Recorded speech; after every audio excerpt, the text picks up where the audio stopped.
তো কি অবস্থা সব অ্যানিমে লাভার বন্ধুরা, আজকের ভিডিও টাইটেল এবং থাম্বনেল দেখে তো বুঝতেই পারছো যে ভিডিওটা কি সম্পর্কে হতে চলেছে। अबे मुझे क्या पता, मुझसे पूछे जा रही है बार बार। তার আগে যদি ভিডিওটা তোমাদের একটু ভালো লেগে থাকে তাহলে অবশ্যই একটা লাইক করে দিও, আর ভালো না লাগলেও একটা লাইক করে দিও। সো লেটস স্টার্ট আজকের ধামাকাদার ভিডিও। तो चलिए शुरू करते हैं। নারুটো অ্যানিমে থেকে মাদারা উচিহা এবং ওয়ান পাঞ্চ ম্যান থেকে সাইতামা, এদের দুজনের মধ্যে যদি সামনাসামনি ফাইট হয় তো কে জিতবে? তার আগে আমি বলতে চাই যে আমি কোনো ক্যারেক্টারের পক্ষ থেকে কথা বলবো না, যেটা সত্যি সেটাই বলবো। যদি তোমাদের পুরো ভিডিওটা দেখতে মন না চায় তো আমি আগেই বলে দিচ্ছি যে কে জিতবে। অবশ্যই সাইতামা জিতবে। चल झूठा।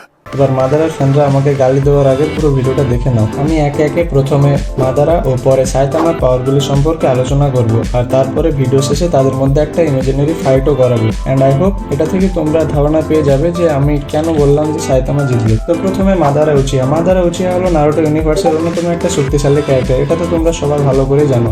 তার কাছে আছে বিভিন্ন রকমের জুৎসু। সেই সব জুৎসুগুলির মধ্যে প্রথম কয়েকটি সম্পর্কে আমি নিচে আলোচনা করছি। যেমন এক শারিঙ্গান। শারিঙ্গানের পাওয়ার তো তোমরা সবাই ভালো করে জানো, তাও আমি একটু এক্সপ্লেন করে দিচ্ছি। এনিমি যে কি মুভ করবে সে সম্পর্কে সে আগে থেকে জেনে যায়। গেনজুৎসু ব্যবহার করে শত্রুকে ভয়ানক স্বপ্নের জগতে পাঠিয়ে দেয়, যেখান থেকে এনিমি আর ফিরে আসতে পারে না।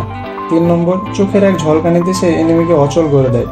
তারপরে শারিঙ্গানের পরে আরও একটি এরকম চোখের পাওয়ার হলো রিনেগান। রিনেগানও শারিঙ্গানের মতনই একটি ভিজুয়াল পাওয়ার্স, কিন্তু এর কাজ সম্পূর্ণ আলাদা। এর প্রধান কাজগুলোর মধ্যে যেমন রয়েছে গ্র্যাভিটেশনাল পুশ অ্যান্ড পুল, এ সম্পর্কে তো তোমরা ভালো করেই জানো। রিনেগানের ব্যবহার মাদারা সেরকম খুব একটা করেনি। তোমরা যদি জেনে থাকো যে নারুটো অ্যানিমের মধ্যে রিনেগানের ব্যবহার সব থেকে বেশি ভালোভাবে কে করেছে তো কমেন্টে অবশ্যই জানিয়ে দিও।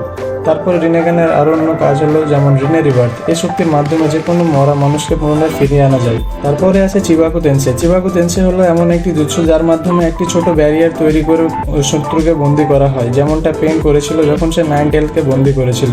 রিনেগানের মাধ্যমে মাদারা নিম্বক্লোন তৈরি করতে পারে, যা এনিমি দেখতে পায় না কিন্তু এনিমিকে অ্যাটাক করতে পারে। তারপরে মাদারার অন্যতম ক্ষমতা হলো সুসানো। সুসানো হলো একটি বিশাল আকারের আত্মা যার গায়ে ঢাল, অস্ত্র, বর্ম থাকে। মাদারা সুসানো খুব সহজেই একটা পাহাড় কেটে ফেলার ক্ষমতা রাখে। Wood style use.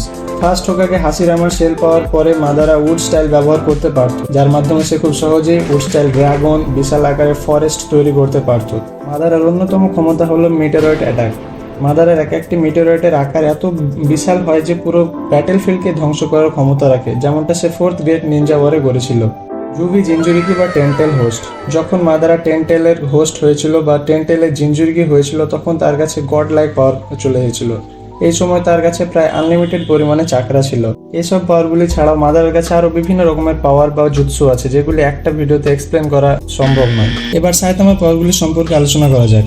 সাইতামা হলো পুরোপুরি ডিফারেন্ট এক ধরনের ক্যারেক্টার। সে কোনো জুৎসু বা কোনো ম্যাজিক ব্যবহার করে না। তার একমাত্র শক্তি হলো তার সুপার হিউম্যান স্ট্রেংথ, আর এটাই তাকে বারে বারে জিতিয়েছে।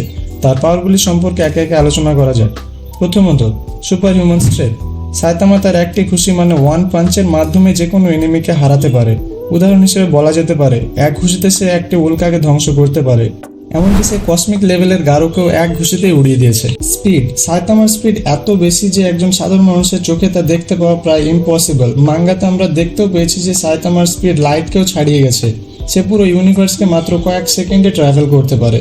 ডিউরেবিলিটি। সাইতামার ডিউরেবিলিটি এত বেশি যে কোনো এনিমি তাকে আঘাত করতে পারে না, এমনকি বিশাল আকারের গ্রহ বিস্ফোরক তার কাছে কিছুই নয়। মেন্টালিটি। সাইতামার মেন্টালিটি একেবারে অন্যরকম। সে কোনো ফাইটকে সিরিয়াসলি নেয় না। তার কাছে সব ফাইট কেবল মজার জন্য, কারণ তার কাছে সবাই দুর্বল। সে কেবল মজা করার জন্যই লড়ে। মাদারা এবং সাইতামা উভয়ের পাওয়ার সম্পর্কে মোটামুটি আলোচনা করা হলো। এবার তাদের মধ্যে একটি ইমাজিনারি ফাইট করে দেখানো যাক যে কে জিতবে আসলে। যুদ্ধ শুরু হবার সাথে সাথে মাদারা তার গেনজুৎসু বা নিম্বক্লোন ব্যবহার করে সাইতামাকে কনফিউজ করার চেষ্টা করবে। বাট দ্য প্রবলেম ইজ সাইতামার ব্রেন এইসব গেনজুৎসু এর প্রভাবের বাইরে থাকে। এইসব আক্রমণ তার বিরুদ্ধে কোনো কাজ করবে না। তারপরে হয়তো মাদারা তার সুসানু কিংবা মিটিওরয়েড অ্যাটাক ব্যবহার করবে, কিন্তু সাইতামা তার এক ঘুষিতে তার মিটিওরয়েড ধ্বংস করে দেবে এবং তার একটা সিরিয়াস পাঞ্চ গোটা সুসানুকে ধ্বংস করার জন্য কাফি। মাদারা যখন জুবি জিনজুরিকি হবে তখন তার পাওয়ার গড লেভেল হবে, কিন্তু তাও পরিণতি একটাই। সাইতামার একটা সিরিয়াস পাঞ্চ অবশ্যই মাদারাকে ঢের করে দেওয়ার জন্য কাফি। মাদারার যত বেশি ক্ষমতা থাকুক না কেন, কিন্তু সে সাইতামাকে কখনোই হারাতে পারবে না। তাই সর্বশেষে সাইতামাই জিতবে। অবশ্য তাদের মধ্যে কম্পেয়ার করা ঠিক নয়, কারণ তারা নিজের নিজের জায়গায় দুজনেই ঠিক আছে। তো এই ছিল আজকের ভিডিও। আমি জানি যে অনেক মাদারা ফ্যানদের এটি খারাপ লাগতে পারে, কিন্তু এটি রিয়েলিটি। সাইতামাকে যদি কেউ হারাতে পারে তাহলে তারা একমাত্র ওয়ান পাঞ্চ ম্যানের রাইটাররা। তো সবাই ভালো থাকো, হেলদি থাকো, গুড বাই। দেখা হবে আবার পরের ভিডিওতে।